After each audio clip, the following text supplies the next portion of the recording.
the actual word Naledi is such a beautiful word. And of course, it means a star. And Naledi Theatre Awards recognises excellence in South African theatre. And we've grown into the biggest and the most respected awards event to honour theatre, live theatre in South Africa. And we're very, very proud of that. So each of our panels has, as I say, specialised judges. And they have to collectively see over 80 productions a year, which is a lot. South Africa is a very vibrant country, creative country. This is what I love so much about South Africa, is our diversity, so that our theatre and our arts covers so many cultures, so much talent, from dancers and actors and creative writers and directors. And it is so, for me, so much more exciting than a lot of the theatre being produced overseas. And Naledi holds a mirror to this. Naledi holds a mirror to that excellence. And again, what I'm so proud of and so excited about is that Naledi has tracked the transformation of theatre over the last 15 years to producing rehashes of classics or theatre that's on in England or America, to theatre that is created here, our own stories. The best theatre now is the theatre that's telling our own stories. And that's what I encourage my judges to look for. So it really is, I think, a very important awards event, and a very important, something very important to be recognised and supported in South Africa. And I do hope that the business people listening out there, watching, will be interested in supporting the art. To produce and to sustain something like the Naledi Awards has many challenges. Firstly, we are a Section 18A. We're a non-profit organisation. So Naledi does not generate its own income. Everybody who comes to the awards is invited. And because the awards event takes place once a year, and it's much like the Oscars or the Tonys. The top celebrities of stage and television are invited, and the producers and the agents and hopefully the sponsors. So we rely entirely on sponsorship and funding to sustain ourselves. Now that is full of challenges. Why? Because again, our country has so many important needs, really essential survival needs. For example, housing, health, education.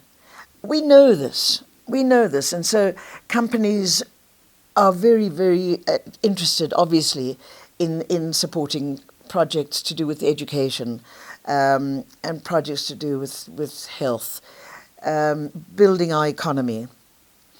So the arts have always been somehow pushed down the list of priorities for sponsorships. And yet they are wrong.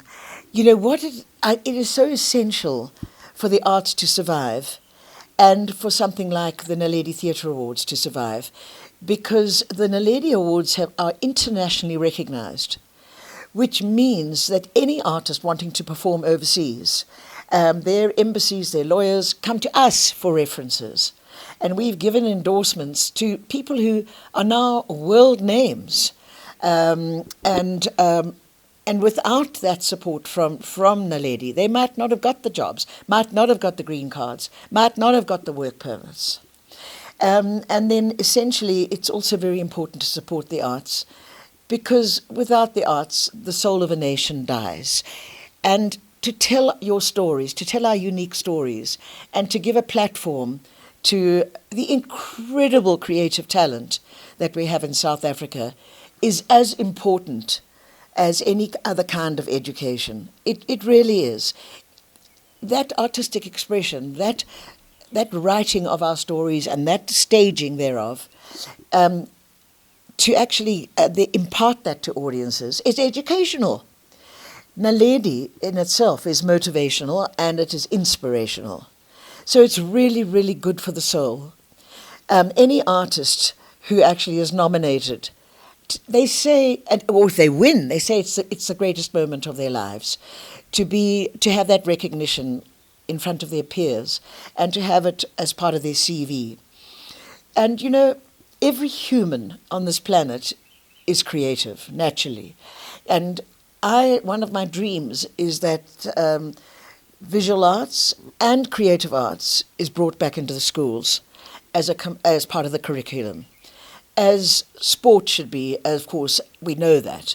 But the arts have to be there. So children are encouraged to express themselves visually with painting and drawing, but even more importantly, writing stories, producing little plays at their schools, encouraging kids to act and be vocal about how they feel about life and what their dreams are, instead of being told to shut up.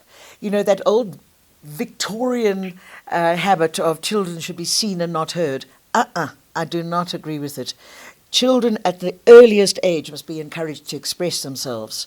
You know, their hopes, their dreams, their worries, their concerns. And so the arts need support. And Naledi needs support from the business sector.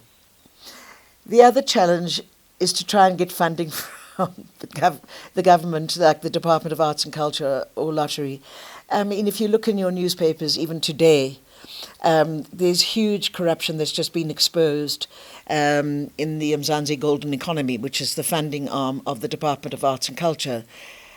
There's just money has been wrongly spent. It's been misappropriated. It's been given without going through due process, and that is so wrong. We have got to get ethics right in our country again. We have got to get, in our country's governance, we have got to get a clean government. We have got to go for corruption, you know, with absolute ferocity. We have got to clean it out.